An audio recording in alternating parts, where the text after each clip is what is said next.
다음에도 또 하실 분들이 있으면은 우리 교육자들한테 얘기해 주세요. 그냥은 못 나옵니다. 오디션 다 하고 합격한 분들만 나와서 할 수 있습니다. 아무나 나와서는 못해요. 우리 옆에 한번 오늘 예배 드리는 분들 서로 한번 인사 나누죠. 축복합니다. 반갑습니다. 안녕하세요.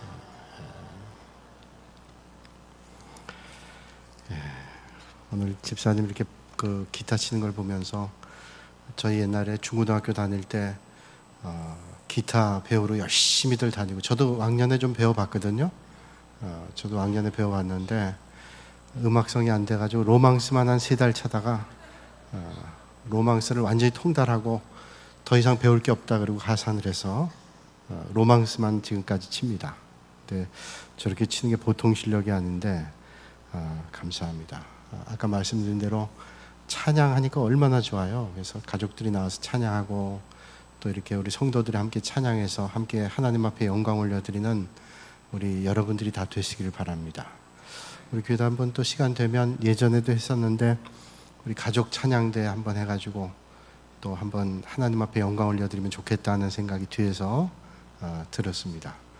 자, 오늘 말씀은 사도행전 계속되는 말씀인데, 다시 한번 우리가 기억을 떠올려 보면, 바울이 이제 1, 2, 3차 전도행을 끝내고 예루살렘 교회에 와서 선교 보고를 합니다.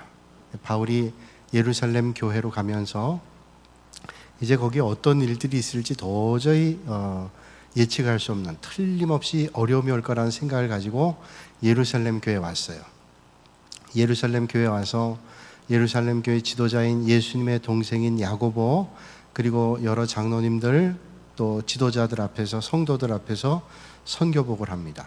선교복을 하는데 그 선교복의 가장 중요한 게 2가지죠. 하나는 그 선교는 내가 한 게 아닙니다. 쭉 지나 보니까 이건 내가 복음 가지고 간 것 같아도 하나님께서 처음부터 끝까지 다 하나님이 하셨습니다. 내가 하는 걸 주님 도와주신 게 아니라 처음부터 끝까지 다 주님이 하신 겁니다. 그런 믿음의 고백을 했고요. 또 하나 고백은 같은 연속선상에서 저는 그냥 하나님이 하신 일의 도구였을 뿐입니다. 내가 하나님 쓰시고자 하는 대로 도구로 쓰임받게 될 때 하나님이 그 모든 일들을 하셨습니다. 여러분, 오늘도 우리의 고백이 그런 고백이면 좋겠어요. 우리가 하나님의 일을 감당할 때 그저 하나님께서 연약한 저희들을 붙잡아 주셔서 하나님의 일들의 도구로 우리가 쓰임받는 일이 얼마나 귀한 일인지, 하나님께서 쓰시고자 할 때 아름다운 도구로 쓰임받는 여러분들이 되시기를 주님의 이름으로 축복합니다. 그래서 하나님께서 우리를 붙잡아 주시면 하나님께서 하나님의 역사를 이뤄내는 거예요. 제가 어릴 때 초등학교 전에 그 할아버지한테 붓글씨를 배웠습니다. 할아버지가 옛날에 선생님이셨는데 어릴 때부터 붓글씨를 가르쳐 줬어요. 그래서 멍만 한참 갈다가 신문지를 깔아놓고 붓글씨를 배웠는데, 아니 뭐 초등학교도 안 간 아이가 붓글씨를 뭐 어떻게 쓰겠어요. 그래서 뭐 벌벌벌 떠는 걸로 쓰니까 할아버지가 제 손을 꽉 잡아주는 거예요. 꽉 잡아주고 할아버지가 힘을 줘서 제 손을 하는데, 저도 또 나름대로 써보려고 힘을 주잖아요. 할아버지가 저한테 그런 얘기를 하셨어요. 힘 빼라 그래요. 그래서 힘을 빼고 할아버지의 손에 의지해서 제가 붓이 가는 대로 썼더니 이건 제가 쓴 게 아니에요. 할아버지가 써줬는데 그 글씨가 너무너무 멋있어요. 생각했어요. 명필, 잘 쓰는 사람이 나를 붙잡아주면 잘 써지는 거예요. 우리 인생도 하나님께서 나를 도구로 붙잡아 주시면 하나님의 역사를 이루는 아름다운 도구들이 우리도 될 수 있다. 오늘 이 밤에 여러분들이 하나님의 붙잡아 주신 손길을 붙잡고 하나님의 나라를 아름답게 이루실 수 있기를 주님의 이름으로 축복합니다. 예루살렘 교회에서 바울은 그 2가지 얘기한 거예요. 이건 내가 한 게 아니라 하나님께서 다 하신 거고, 나는 그저 하나님 앞에 도구로 쓰임 받았습니다. 그래서 선교보고는 1차, 2차, 3차 그 선교여행, 그 전도는 다 하나님이 이루신 겁니다. 그거는 그냥 겸손의 표현이 아니에요. 그가 겪어보니까 하나님이 하시지 않고는 도저히 할 수 없는 거예요. 어려움을 만났을 때, 힘든 역경의 길을 걸어갈 때, 자기는 도무지 어찌할 수 없을 때 하나님께서 그때마다 자기를 들어서 역사하신 거예요. 그러니까 생각해보면 그 선교여행을 마치고 난 다음에 하나님 앞에 감사할 것밖에 없죠. 왜? 하나님께서 붙잡고 이런 일들을 하셨기 때문에. 여러분, 우리의 삶에도 마찬가지입니다. 여러분들이 지금까지 여러분의 실력과 힘으로 살아온 것 같아도 돌아보면 그때 하나님께서 우리를 붙잡아 주시지 않았더라면, 하나님께서 능력으로 함께 해주시지 않았다면 과연 이게 될 수 있었을까? 그런 생각을 우리는 믿음 안에 해보게 되죠. 여러분들이 자녀를 키웁니다. 자녀들이 잘 됐다면 우리 가문이 똑똑했기 때문이 아니에요. 하나님께서 은혜 주셔서 이 아이들을 이렇게 키워주셨구나 생각하면 감사한 것뿐이라는 거죠. 이게 바울이 그런 고백을 하고 있습니다. 그래서 바울은 성경에 이렇게 말씀하죠. 나의 나된 것은 하나님의 은혜다. 나의 나된 것은 하나님의 은혜다. 오늘 이 밤에도 오늘 우리 한 사람 한 사람이 오늘 믿음의 자리, 하나님의 은혜 자리로 우리를 붙잡아 주신 것은 하나님의 은혜다, 이런 생각을 해보게 됩니다. 자, 그래서 어떤 고백들이 이어져요. 20절 말씀 보니까 이런 고백들이 이루어지잖아요. 20절 말씀에 우리 같이 한번 읽을까요? 자, 20절 말씀 같이 한번 읽습니다. 20절 시작. 바울더러 이르되 형제여, 그대도 보는 바에 유대인 중에 믿는 자 수만 명이 있으니 다 율법의 열성을 가진 자라. 아멘. 그들이 듣고 하나님께 영광을 돌리고. 자, 예루살렘 교회 성도들이 바울의 선교복을 들으면서 다 하나님 앞에 영광 올려드렸대요. 왜? 이 바울을 통해서 하나님께서 놀라운 일들을 하셨구나. 그러니까 그걸 보고 하나님 앞에 영광 올려드렸어요. 이 모든 일들이 하나님이 하신 거다. 여러분, 교회 일을 해본 사람들은 이 교회 일을 하는 것이 얼마나 쉽지 않다는 걸 잘 압니다. 또 내가 하는 일들을 통해서 하나님께 영광 올려드리는 것도 힘들고, 남이 하는 일들을 통해서 하나님 앞에 영광 올려드리는 것도 쉽지 않아요. 근데 우리의 믿음의 고백은 이 모든 일들은 하나님이 하셨습니다, 이런 고백을 하는 거죠. 그런 고백을 보면서 우리는 다 같이 하나님 앞에 영광 올려드리는 거예요. 여러분들이 하나님 앞에 섬길 때 그 섬김이 아름답게 열매를 맺을 때, 이게 하나님이 하셨구나 하는 그런 믿음의 고백으로 그 일들을 감당하신 여러분들도, 그 일들을 만나는 많은 성도들도 하나님 앞에 영광 올려 드리실 수 있기를 바랍니다.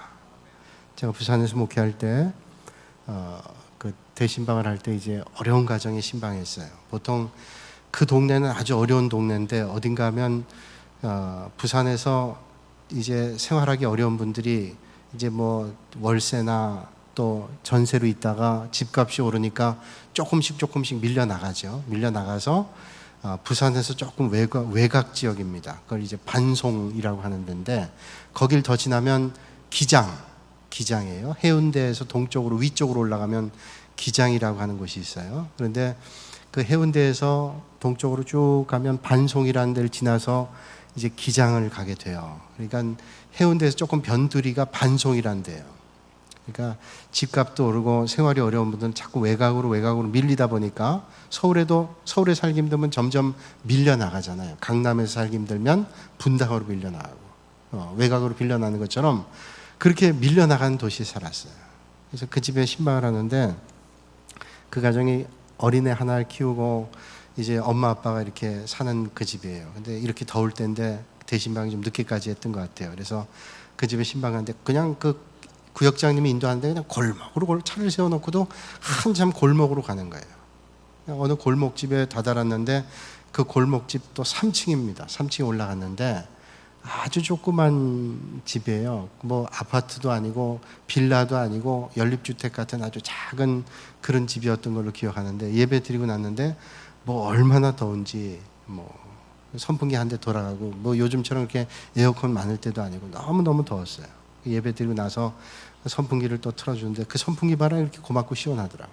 근데 그 집에서 그 대신방 할 때 뭐 10가정 뭐 그 정도 신방을 하니까 빨리빨리 해야 되잖아요. 그래서 저는 꼭 신방할 때 그저 음료도 다 하면 힘드니까 그냥 세 집에 한 번씩 이렇게 하면 시간이 적절할 것 같다. 그런데 그 집에서는 꼭 자기가 수박을 좀 대접하고 싶다고. 그래서 너무 어려운 집이고 그래서 그거는 만류하기가 그랬어요. 만류하면 너무 섭섭할 거 아니에요, 거절하면. 그래서 수박을 먹는데 수박이 너무 달고 맛있는 거예요. 신방하는 가정마다 우리가 뭘 먹으면 다 맛있지 맛이 없겠어요. 그런데 수박이 너무너무 맛있는 거예요. 그래서 저도 모르게 그 수박을 먹고 그런 얘기를 했어요. 참 수박이 참 달다, 이런 얘기를 했어요. 그랬더니 그 애기 엄마가 그런 얘기를 하는 거예요. 젊은 애기 엄마죠. 애기가 어리니까 애기 엄마가 정말요? 그러더라고요. 정말요. 그래서 아니 내가 그럼 정말이지 신방 와서 거짓말 하겠다고. 정말 수박이 달다고. 근데 먹던 중에 이렇게 수박 단 거 처음이라 그랬더니 아유 하나님께 영광 올려드린대요. 아니 수박이 달다는데 또 하나님까지 또 영광까지 올려드려요. 그래서 왜 그러냐 그랬더니 자기가 오늘 대신방 하는데 목사님하고 신방대원들이 오면 뭘 대접할까 생각하다가 그 전날 이제 시장에 가서 수박 하나를 산 거예요. 수박을 사면서 하나님 앞에 기도했답니다. 하나님이 수박이 달게 해주세요. 달게 해주세요. 기도했대요. 그리고 수박을 내놨는데 너무 정말 다는 거예요. 그래서 제가 달다 그랬더니 그분이 그걸 가지고 하나님 앞에 영광 올려드린대요. 제가 수박 보면 그 생각이 들어요. 아유 그 젊은 애기 엄마 그 어려운 가정 정말로 힘들게 사는 그런 가정이었는데 그 대접하는 마음이 하나님 앞에 기도하면서 정말로 맛있는 수박으로 대접하고 싶다고 수박 하나 사면서도 그렇게 기도하면서 했대요. 그러니 수박이 안 달아지겠어요? 여러분 요한복음 2장 1절로 11절 말씀 보면 예수님께서 가나의 혼인잔치에 왔을 때 포도주가 다 떨어졌을 때 주님께서 갖다 주라 그랬더니 갖다 준 순간 물이 변해서 포도주가 됐잖아요. 물도 포도주를 만드는 하나님께서 수박도 안 단 것도 단 걸로 만드시지 않았겠어요? 여러분 그 일을 통해서 하나님 앞에 영광 올려드리더라고요. 여러분 여러분들이 하는 모든 일들을 통해서 하나님 앞에 영광을 올려드리실 수 있기를 주님의 이름으로 축복합니다. 여러분 우리가 하나님께만 영광 올려드리는 게 중요한 거죠. 내 자신 자랑하지 말고 또 남을 비난할 것도 없고 오직 하나님의 영광만을 생각하는 거예요. 바울은 하나님의 영광만 생각했어요. 여러분 바울이 복음 전할 때 힘든 일이 왜 없었겠어요? 죽음에 대한 위협이 얼마나 많았는데요. 그런데 예루살렘 교회에 돌아와서 그가 한 것이라고는 뭐예요? 하나님께 영광 올려드린 거예요. 내가 죽을 일도 있었고 메마른 일도 있었고 힘겨운 일도 있었고 배를 고른 일도 있었고 비난당한 일도 있었고 욕먹은 일도 있었고 그런 일들이 얼마나 많았겠어요. 근데 예루살렘 교회는 이 모든 일들은 내가 한 게 아닙니다. 나는 그저 도구로 쓰임받게 되고 하나님이 하신 겁니다. 하나님 앞에 영광 올려드렸어요. 그랬더니 듣고 있었던 예루살렘 교회 지도자들과 성도들이 그 일들을 통해서 하나님 앞에 영광을 올려드렸다라는 거예요. 로마서 14장 8절에 말씀하시기를 우리가 살아도 주를 위해 살고 죽어도 주를 위해 죽나니 그러므로 사나 죽으나 우리는 주의 것이로다. 우리는 사나 죽으나 주님의 것이에요. 그러니까 오늘 우리가 뭘 하든지 우리가 하나님 앞에 영광 올려드리는 그런 믿음의 길을 걸을 때 오늘 우리를 만나는 믿음의 성도들도 함께 하나님 앞에 영광 올려드리는 축복의 시간들이 되시기를 주님의 이름으로 축원합니다. 오늘 21절과 22절 말씀 같이 한번 읽어볼까요? 시작. 내가 이방에 있는 모든 유대인을 가르치되 모세를 배반하고 그들에게 할례를 행하지 말고 또 관습을 지키지 말라 한다 함을 그들이 들었도다. 그러면 어찌할꼬 그들이 필연 그대가 온 것을 들으리니. 아멘. 자, 예루살렘 교회 성도들 지도자들이 하나님 앞에 영광을 올려드리는 사람들도 있었는데 그 성도들 가운데는 그 바울이 좀 탐탁치 않은 사람들, 탐탁치 않게 생각하는 사람들이 있었어요. 그래서 문제가 발생했어요. 여러분 초대교회 당시에 복음을 전할 때 그 예수님을 영접한 믿음의 성도들의 그 배경이 여러 가지입니다. 처음에는 유대인들이 복음을 받아들였어요. 그러니까 유대 그리스도인들이죠. 대체로 유대인들은 유대교 배경을 가지고 있는데 이 사람들이 개종을 해서 유대인 그리스도인들이 됐고 또 이방 지역에 살고 있던 유대인들이 예수님을 영접했고 또 한 부류는 이방 지역에 살고 있는 이방인들이 예수님을 영접했어요. 처음에는 유대 땅에 살고 있는 유대인들이 예수님을 영접해서 거의 유대인들이 유대 율법적 배경을 가지고 있는 사람들이 복음을 받아들였어요. 그러니까 색깔이 하나였어요, 그때는. 그런데 이방 지역에 살고 있는 유대인들이 예수님을 영접했어요. 이 사람들은 유대 땅에 살고 있는 유대인들하고는 조금 색깔이 달라요. 왜? 외국에 살고 있던 사람이니까 문화적 영향을 받았어요. 또 하나 문제는 그 사람들보다 조금 더 차이가 있는 건 뭐냐면 이방인으로서 예수님을 영접한 사람들이에요. 이 사람들은 유대 땅에 있는 유대인들과는 배경이 달라요. 복음을 받아들였지만 자기들의 색깔이 조금씩 차이가 있단 말이죠. 이건 뭐 어쩔 수 없는 문화적인 차이일 수도 있고 관습적인 차이일 수도 있고 율법적 배경일 수도 있는데 자, 오늘 이 읽은 말씀을 보면 어떤 문제가 있었냐면 유대 율법적인 성향이 강한 그리스도인들이 바울에 대해서 탐탁지 않게 생각했어요. 왜 바울을 탐탁지 않게 생각했냐면 바울은 율법을 어긴다, 율법을 지키지 않는다는 거예요. 그래서 할례도 없이 여기고 바울은 율법을 소홀히 한다, 이런 생각을 가지고 있었어요. 그래서 바울이 이방인들에게 복음 전하면서 이 유대 율법적인 것들, 할례 이런 것들을 지키지 않기 때문에 이거에 대해서 공격하고 비난하는 사람들이 아주 심했어요. 어떤 사람은 바울을 어떻게 하면 못되게 할까를 생각하는 사람도 있었다는 거예요. 이 사람들도 예수님을 믿고 있었던 사람이란 말이죠. 이방 사람들이 아니라. 그러니까 이 율법적 성향이 강한 사람들이 바울은 율법적인 것들을 지키지 않는다, 할례도 외면한다, 이게 오해예요. 바울은 율법을 무시한 적이 없어요.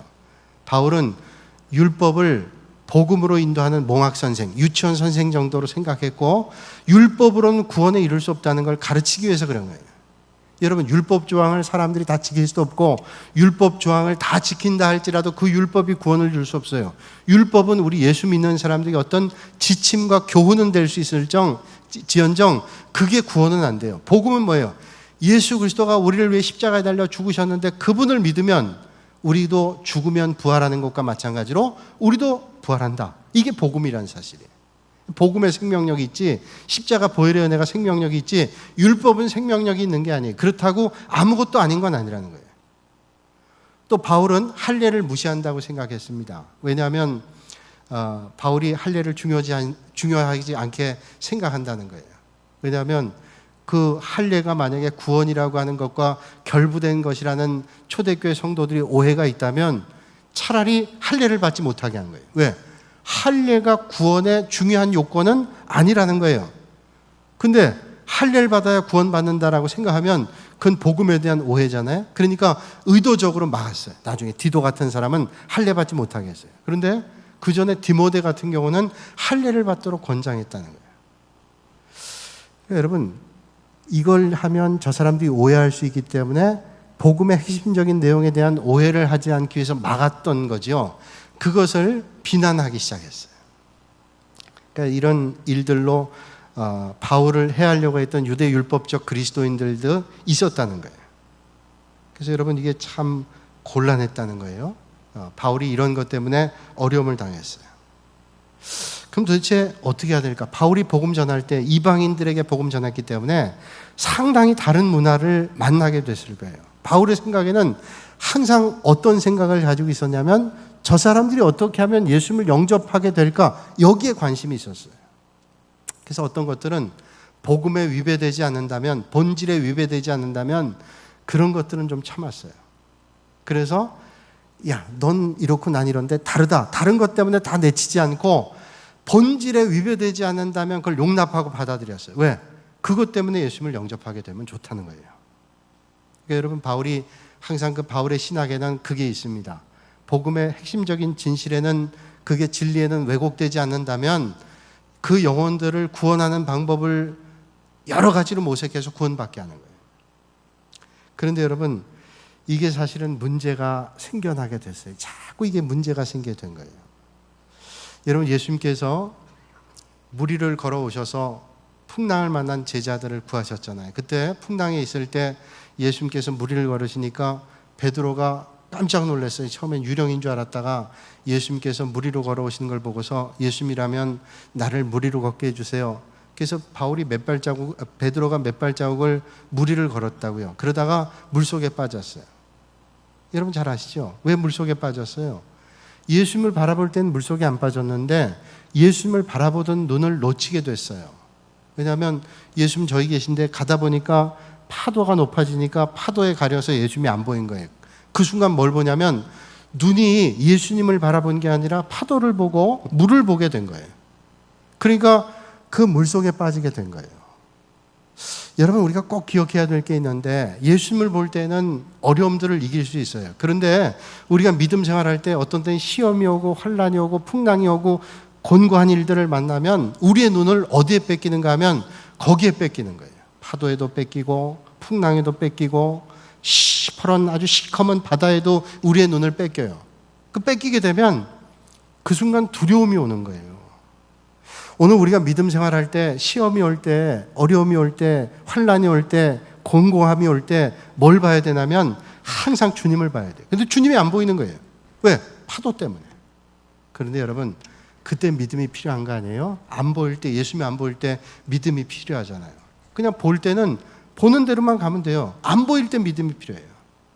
여러분, 믿음은 항상 안 보일 때 믿음이 필요한 겁니다. 그러니까 여러분들이 평소에 믿음의 훈련을 해놓으면 안 보일 때도 주님을 볼 수 있는 거예요. 그때 예수님을 놓치니까 베드로가 물속에 빠졌어요. 주님만 보면 괜찮아요. 주님만 바라보면 절대로 시험에 안 된다고요. 근데 여러분, 주님 보던 눈을 놓치고 주변을 보기 시작해요. 사람의 말 듣기 시작하고 환경을 보기 시작하고 조건을 보기 시작하고 여러 가지를 봐요. 그러면 안 되는 거예요. 여러분, 항상 주님만 바라보실 수 있길 주님의 이름으로 축복합니다. 주님만 보죠? 그러면 흔들리지 않아요. 주님만 보면. 근데 주님을 보는 게 놓쳐지면 항상 흔들리게 돼요. 여러분, 시험이 온 사람들이 왜 시험이 와요? 주님만 보지를 못하기 때문에 그래요. 흔들흔들 하는 걸 봐요. 그러니까 시험에 빠지고 넘어져요. 똑같이 어려움이 와요. 그런데 어떤 사람은 그 어려움을 통해서 하나님의 은혜를 만나는데 어떤 사람은 시험이 오면 시험에 덜컥 넘어져요. 왜? 주님을 보던 눈을 놓치기 때문에요. 저는 이 밤에 여러분들이 주님만 보실 수 있기를 주님의 이름으로 축복합니다. 근데 이걸 놓치면 신앙의 변질이 오기 시작하는 거예요. 주님 보는 눈을 놓치니까 변질이 되죠. 자꾸 다른 것들이 섞이기 시작하니까 변질이 돼요. 오직 주님만 보면 변질이 안 되는데요. 이것도 보고 저것도 보고 이것도 듣고 저것도 듣고 그러면 변질이 되는 거예요. 그러면 금방 시험이 와요. 어려움이 와요. 아니, 나는 절대로 시험 안 들어. 여러분, 절대로 시험이 안 된다는 말이 시험의 길로 가는 거예요.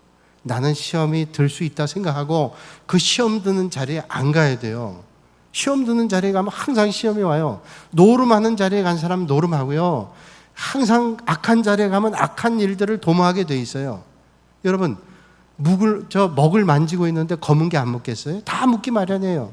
향수집에 가면 향수 냄새가 들어오고 약국에 들어가면 약 냄새가 배고 다 어디에 있느냐에 따라서 그 냄새가 배요. 다 배요. 제가 고등학교 다닐 때 우리 반 아이가 오면 항상 걔가 오면 냄새가 나요. 무슨 냄새냐면 고구마 튀김 냄새가. 얘는 왜 아침부터 고구마 튀김을 먹고 왔나? 늘 그런 생각했다고요. 근데 나중에 그 친구 집에 갔는데 집에 튀김집을 하더라고. 그러니 온몸에 배지 않겠어요. 튀김집에 가면 튀김이 배요. 그리고 먹을 만지다 보면 검은색이 묻기 마련이에요. 저만 그런지 모르겠는데요. 아구찜을 먹을 때는 특별히 조심을 해요. 아구찜 먹을 때는 이게 언젠가 어디선간 튀어요. 그래서 갑옷을 입고 먹는단 말이에요. 여기 절대로 안 묻게 흰 와이셔츠에 묻으면 칠칠 맞아 배잖아요. 그래서 늘 주의하는데 이게 나중에 보니까 등에도 튀더라고. 그러니까 이게 항상 가까이 있으면 튀어요. 아구찜 안 먹으면 그 고춧가루 튈 일이 어디 있어요. 그러니까 항상 여러분 시험의 자리를 안 가는 게 좋고 나는 시험에 와도 절대로 괜찮아. 그게 시험에 빠지는 거예요. 여러분, 은혜의 자리, 축복의 자리, 말씀의 자리, 성령 충만한 자리에 서실 수 있기를 주님의 이름으로 축원합니다. 그러니까 오늘 여러분 예배 자리에 오신 건 참 감사한 일이에요. 여러분들이 얼마나 바쁘신 분들이 그런데 오늘 이 밤에 하나님 앞에 나와 예배 드린다. 예배 드리는 게 축복의 자리예요. 여기 오니까 하나님 말씀도 듣고요. 저 기타도 소리도 듣고 이게 얼마나 큰 축복. 오늘 또 찬양도 이렇게 시작할 때 찬양하고 얼마나 은혜가 돼요.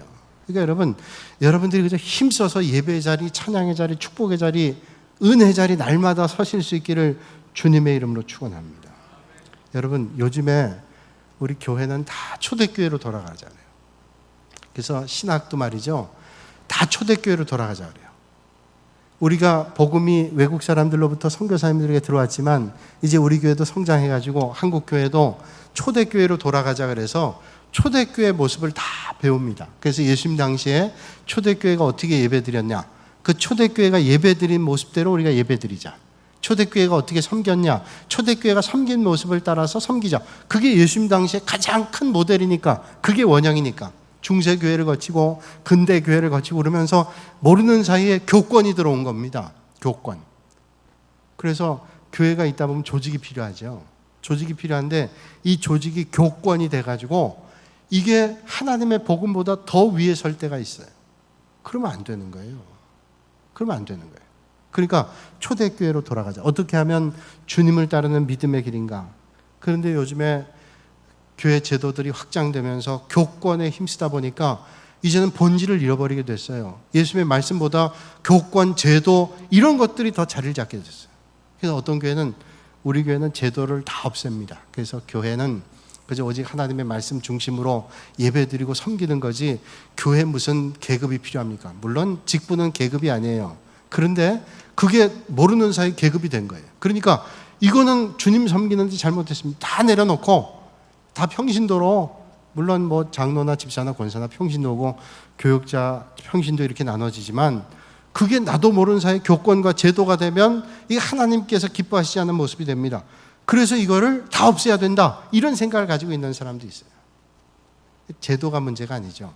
그 일들을 이뤄나가는 사람들이 자기도 모르는 사이에 교권주의자가 되는 거예요. 그래서 교권을 내가 잡고 이걸 내가 좌지우지하겠다. 이거 잘못된 거죠. 처음에는 순수하게 기도했어요. 하나님 앞에 예배 드렸어요. 그런데 그러다 보니까 시험이 오는 거예요. 왜? 그때 예배 드리고 기도하면서 여러분들이 주님만 보면 시험이 안 와요. 근데 왜 시험이 오는지 아세요? 예배 드리면서 주변을 봐요. 기도하면서 주변을 봐요. 제가 말씀드려볼까요? 여러분 예배 드리면서 자꾸 다른 데 기웃거리지 마세요. 예배 드리면서 뒤돌아보고 옆에 보고 인사할 때만 보세요. 인사할 땐 또 안 봐. 그러고 있다가 여러분 예배 드릴 때는 자꾸 기웃기웃해. 그러면 안 돼요. 예배 드릴 땐 누구만 봐요? 이거 애매하죠? 말씀만 듣는 거죠. 하나님 바라보면서 말씀을 듣는 거예요. 그러려면 절 봐야 돼요. 제가 예수는 아니지만 하나님의 말씀을 전달하니까 절 봐야 돼요. 그래야 하나님의 말씀이 집중이 되는 거예요. 그런데 자꾸 주변을 기웃거리죠? 그러면 하나님의 말씀이 안 들리고 뭐가 보이냐면 주변이 보여요. 기도할 때 누구만 봐요? 하나님만 보고 기도해야지 주변을 보면 어떻게 돼요? 주변이 보여요. 그러면 시험이 와요. 자, 예배 드리는데 우리 교육자들은 누가 예배 나오는지 안 나오는지 다 제가 알고 있어요. 주일날 예배 드리면 누가 빠졌는지 우리 교육자들과 다 확인해요. 제가 설교하면서 그래도 제가 다 누가 오는지 전부는 몰라도 대충 여러분들이 어디 앉아 계시는지 알기 때문에 몇 분을 이렇게 보면 아, 저분 늘 2층에 앉는데 안 보이죠? 대체로 여러분들이 앉는 데는 앉아요. 여러분 다 지난주에도 여기 앉으셨죠? 다 앉았다고요? 다 앉았다고요. 그러니까 보면 아, 지난주에 빠졌는지 안 빠졌는지 알아요. 아, 저분은 참 오랜만에 오셨네. 알아요. 그게 농담 같지만 다 알아요. 왜냐하면 물론 뭐 100%는 아니지만 쭉 보면 안단 말이죠. 근데 교육자들은 그렇게 보죠. 왜? 혹시 무슨 일이 있어서 아프시거나 이러면 신방해야 되니까 알지만 여러분들은 주님만 아니 나도 누구 아프면 안부를 묻겠어. 그건 보셔도 되는데 왜 제가 주님만 봐야 되냐면 안 그러면 시험이 올 때가 있어요. 오카는 목사님 제가 제자훈련하면서 그 오카는 목사님이 쓴 책, 그 제자훈련 책을 많이 봤는데 오카는 목사님이 처음에 교회를 개척할 때 제자훈련한 거예요. 제자훈련 하는데 제자훈련이 새벽부터 밤늦게까지 하니까 얼마나 힘들어요. 몇 명 놓고 제자훈련하는 게 보통 힘든 일 아니에요. 어떤 때는 밤늦게까지 하다 보니까 피곤해가지고 새벽 기도를 못 나가셨대요. 그랬더니 교회 온 지 얼마 안 된 교인인데 아, 교회에다 소문 내고 다니더라는 거예요. 아, 개척교회 하는 목사가 새벽 기도도 안 나오고 아, 그러면서 말 만들고 다니고 아주 그냥 힘들게 하더라는 거예요. 이분이 개척했잖아요. 옥하는 목사님이. 그래서 그 교회는 불렀대요. 불러가지고 얘기했답니다. 긴 얘기 안 했대요. 다른 데로 가세요. 또 오해할라? 어떤 분은 제가 뭐 얘기하면 다른 데로 가라 그랬대. 아니, 저는 다른 데로 가란 말 한 번도 안 했어요. 다른 데로 다른 데를 가야 된다고 생각할 때는 언제냐? 하나님의 말씀이 내 귀에 안 들리고 마음에 안 오면 말씀이 막히니까 그때는 아, 내 영적인 상태를 위해서 그때 생각해 보는 거예요. 왜?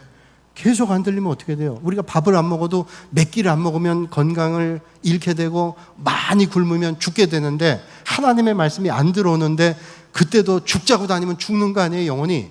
그때는 생각해 보는 거예요. 내가 왜 말씀이 안 들릴까? 내 귀를 하나님 열어주시든지 아니면 내가 하나님의 은혜를 받는 그런 자리로 가야지. 이런 말씀이지 내 마음이 안 들으면 다른 데로 가라. 이건 말을 왜곡하는 거죠. 저는 영혼을 사랑하는 마음으로 정말로 얘기하는 거예요. 만약에 우리 아이들이 어떤 교회 갔는데 말씀이 안 들리죠? 그러면 거기서 괜히 곤란하게 만들고 소문 만들지 말고 다른 교회로 가라.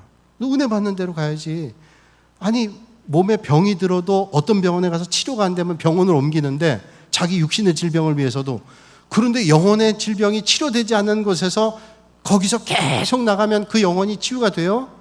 치유가 되도록 하나님의 말씀을 듣고 은혜를 받아야 이게 되는데 은혜도 못 받으면서 그러면 되겠어요?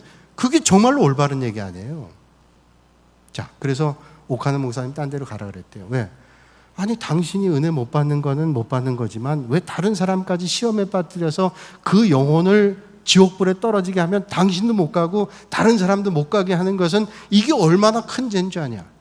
여러분 이게 얼마나 큰 죄인지. 오직하면 하나님께서 말씀하잖아요. 다른 사람 실족하게 하려면 차라리 네가 연자맷돌을 메고 네가 차라리 물속에 빠지는 게 낫다. 연자맷돌이 그 얼마나 큰지 아세요? 이런 맷돌만 메고도 떨어지면 못 가는데 큰 말들이 그 맷돌을 돌리는데 그 말이 맷돌을 돌릴 때 그 몇 마리의 말들이 돈단 말이에요. 그러니까 큰 돌입니다. 큰 돌. 이스라엘 가서 봤더니 큰 돌이에요. 그게 도는데 그걸 메고 물속에 들어가면 어떻게 돼요? 아마 영영 못 나올걸요? 근데 그게 낫대요. 실족하게 하는 것보다. 그러니까 여러분 우리가 믿음 생활할 때도 기웃기웃하는 거 아니에요. 여기 기웃 저기 기웃하면 시험에 들어요. 항상 누굴 봐요? 주님을 봐요. 주님을 보는 거예요. 기도할 때도 주님만 보세요. 말씀 들을 때도 주님만 보세요. 그럴 때 여러분 하나님의 은혜가 있는 거예요. 근데 이게 습관이 안 버려져요. 내가 여기서 하던 습관이 다른 데 가면 그 습관이 버려져요. 이거 하나님 주시는 은혜를 입지 않고는 절대로 못 버려요. 이제 군사는 좁은 지역이니까 가끔 어떤 목사님들 만나면 저한테 그런 말씀을 그 어떤 분 계시죠? 예, 있습니다. 저한테 그러시더라고요. 목사님, 그분 주의하세요. 왜요? 우리 교회에서 아주 말썽 부리던 사람인데 거기 가서 저는 참 감사해요. 근데 목사님 참 그거 주의하셔야 됩니다. 저는 그걸 듣고 참 안타까웠어요. 그분이 여기서 신앙생활 잘하면 그건 참 다행일 거다. 왜? 그동안 잘못했던 걸 여기서 회복하게 되면 저는 그 축복이라고 생각해요. 그런데 그 습관을 못 버리고 계속 그 일을 하면 어떻게 하겠어요? 저는 그런 분들이 혹시 여기 와 계시다면 하나님 주시는 은혜로 우리 교회에서는 정말로 하나님 나라의 기둥처럼 그렇게 쓰임 받으실 수 있기를 주님의 이름으로 축복합니다. 전 믿음 생활하면서 목회하면서 안타까울 때가 많아요. 이제 우리가 하나님 나라 갈 때가 얼마 안 됐는데 우리의 인생의 날수를 계속 보면 긴 날도 아닌데 왜 그 짧은 날을 은혜 받지 못하고 믿음의 길 서지 못하고 왜 저렇게 힘들게 믿음의 길 걸을까? 여러분 우리 교회 제가 여러 가지를 겪었잖아요. 그래서 제가 솔직하게 얘기하는 거예요. 어떤 분들은 되게 불편할 수도 있고 이런 얘기하는 저도 불편하지만 제가 교회 목사로서 여러분들 영적인 일들을 지도하는 목사로서 정말로 안타까운 것은 믿음 생활할 때 여러분 하나님의 말씀이 잘 들려지게 해달라고 기도하시고 하나님의 주시는 은혜의 축복이 나를 통해서 다른 사람에게 전달되는 그런 축복이 있게 해달라고 여러분들 꼭 기도하세요. 그게 얼마나 큰 축복인데요. 자, 바울이 이제 복음 전하면서 이 유대 율법주의자들이 이런 반발이 있었어요. 야, 너는 율법도 무시하고 할례도 받지 못하게 하고 아니었다고요. 바울은 할례를 받지 못하게 한 것 아니고 복음을 변질시키는 할례는 받지 마라. 왜? 할례는 구원과 상관이 없다는 거예요. 할례는 구원과 상관이 없다. 여러분 유대인들이 그런 걸 가지고 오해를 하고 바울을 곤궁 가운데 빠뜨리게 되니까 유대 예루살렘 교회 지도자들이 어떻게 했는가 하면 그럼 이런 오해들을 불식하기 위해서 이렇게 하자. 어떻게 해요?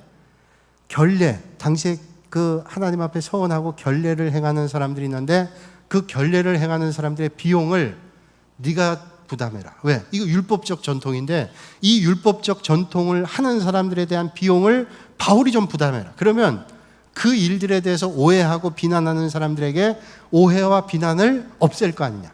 그래서 바울이 했어요. 그 결례에 드는 비용이 꽤 들어요. 왜냐하면 결례할 때 머리를 자르고 그리고 결례하고 정결 예식을 한 달 동안 하는데요. 그거에 뭐 본인들이 하니까 어려우면 나중에 하나님 앞에 서원하면서 올려드리는 예물을 드려야 되는데 그 예물 드리는 비용을 감당하는 게 적지 않았단 말이에요. 바울이 몇 사람의 것들을 감당하게 돼요. 초대교회 당시에 후견인 같은 사람들이 사실은 어려운 사람들이 서원하게 될 때 그때 좀 부유한 사람들이 그 어려운 사람들의 몫을 감당하기도 했어요. 그 일을 바울이 하면 유대 율법적 그리스도인들이 그 일에 대해서 비난했던 것들을 막아내지 않을까? 그러면 그 오해를 끊지 않을까? 그런 생각을 가지고 얘기했다는 거예요. 바울이 그 일을 했어요. 어떤 분들이 이걸 대해서 비난해요. 바울이 복음의 핵심을 전달해야지 왜 타협하는가? 그 혼란스럽게 생각할 때 있어요. 바울이 복음만 전하면 되지. 아니면 아닌 거고 그러면 그렇다고 하면 되는 거지. 왜 그거에 가지고 타협했느냐? 그건 타협이다라고 얘기해요.